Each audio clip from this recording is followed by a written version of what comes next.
This is Jane here from Supernourished, and I've got a really exciting demonstration for you here today. I'm here to talk to you about sprouts, and I'm not talking Brussels sprouts, I'm talking these little babies. They're nutritional powerhouses, little sprouted seeds, and it's a really great thing to add into your diet.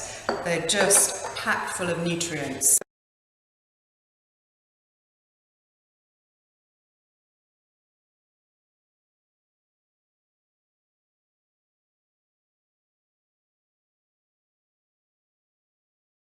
The most important thing, aside from the seeds, you need is a suitable jar.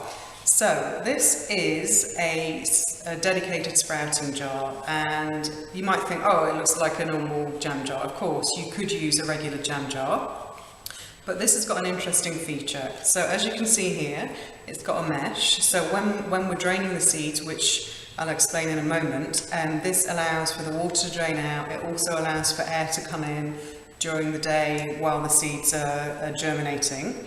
And the most interesting thing is this little baby here. So this is what's going to allow our jar to stand at a 45-degree angle, which is the crucial degree you want. If you don't have a dedicated sprouting jar, what you need to do is take your regular jar, put some kind of mesh or sieve, piece of muslin over the top, and secure it with a rubber band. And then if you have a regular dish drainer, the kind of thing that you stack your plates in, you could just sit your jar in that. It's really easy. So don't feel you have to buy these. If you do want to buy one, then you can buy them really easily online. I've also bought these in health food shops, but they cost, last time I bought one of these, maybe around £6. And the brand is Vogel, which is a really well-known homeopathic company, and I believe they sell them online. They've also got some really useful downloads on there for you to use regarding sprouting and all the different seeds and soaking times.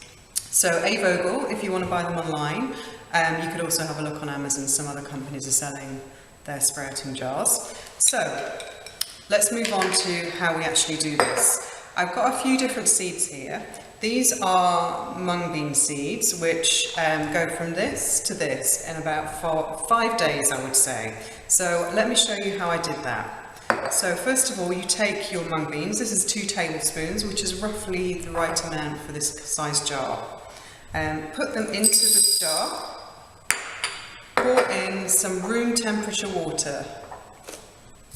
And then it's good to do this of an evening, because most seeds, apart from alfalfa, which is an exception, which I might talk about in a moment, but most seeds which are fairly hard need probably 6 to 8 hours or overnight soaking to kind of release any enzyme inhibitors and get the seeds growing. So just imagine you've left that overnight, just leave it in the kitchen, you get up in the morning, and then what you do is you just empty out your water. I'm going to do that with the lid on, so you can see how handy this little drainer is. So it just keeps the seeds in the jar and you don't need to worry about them falling out. And then what I would do, just imagine they've been soaked, let me move that out of the way, is just put this somewhere. The important thing to know is don't put it in a sunny spot, because it's just too much energy going to the seeds. They can be in daylight, but you need to put them in a shady spot in the kitchen.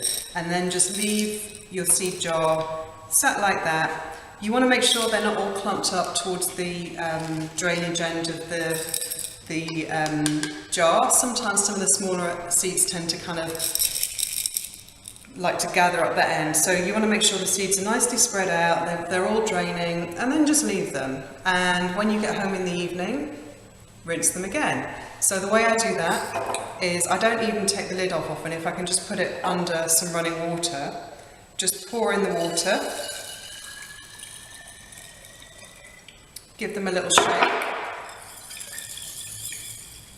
and then just pour away the water. And you're going to be doing this, sorry, I'll just wait until I stop the water running. You're going to be doing this twice a day. The reason is just to keep the seeds well hydrated, and then we also want to be rinsing away any toxins.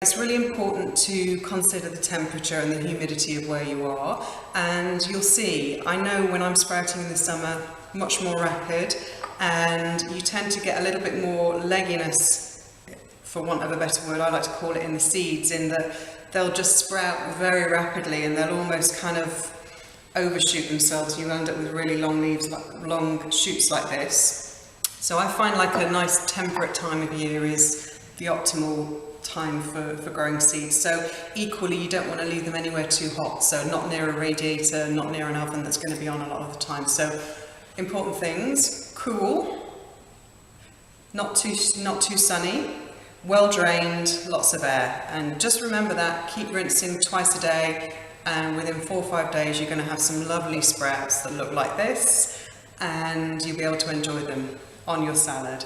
So here we go, I'll just run through the sprouts with you. This is the mung bean sprouts, which are really delicious and very, very nice in Asian dishes. So you've probably seen mung bean sprouts in the supermarket as bean sprouts. So this is like an earlier stage of the bean sprout. And you could keep sprouting them to be a little bit bigger, so grow your own bean sprouts. This is raddish, which is really, really nice and peppery. And these are two that I enjoy all the time.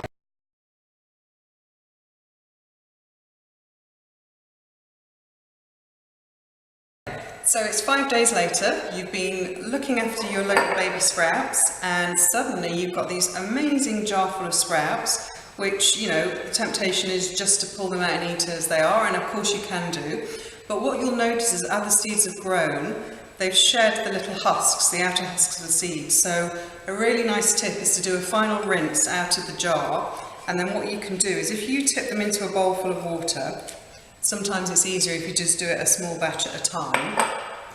What you'll actually see is the husks of the seeds float to the top. So just a really nice trick to get rid of those. I mean, it wouldn't be any problem at all to eat them, but it's just a little bit more attractive and palatable to get rid of those. And then what you can do is just gently, they should all float off to the side, and then what you can do is just gently retrieve the seeds that you've got. I mean, you may not get every one off, but it's just nice to try and get rid of quite a lot of that excess husk, which you just don't need. And then what you can do, just leave them to drain in a bowl for a little while, because storage, we need to talk about this. So you don't want to store them, you can store them in the fridge, and then what that does is it cuts the seed growth, kind of sends them into being a little bit dormant. You don't want them to keep growing, you want to keep them at this nice stage, so putting them in the fridge just halts that process. But before you put them in the fridge, you just want to make sure they're not too soggy,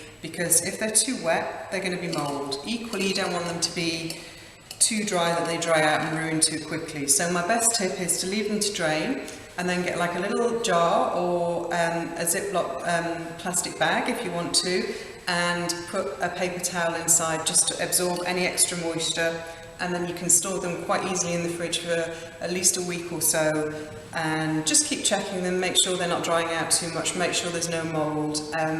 When do you know if they're past their best? Well, you just know, just smell them. So these just smell fresh and delicious. I can smell radish, and if you just keep smelling them, you'll know when they're off. They just get a really odd, offish smell. Anyway, that's all I've got to tell you. You go away, enjoy your sprouts, and it'll be great to hear from you if you've started sprouting at home. So that's it from me. Thank you for joining me. If you like this video, please subscribe and you can hear more. If you want to know more from me, then go over to my website, supernourish.com, and subscribe for my newsletter. You'll get updates about events and any recipe updates on my blog. Thank you for watching. Bye.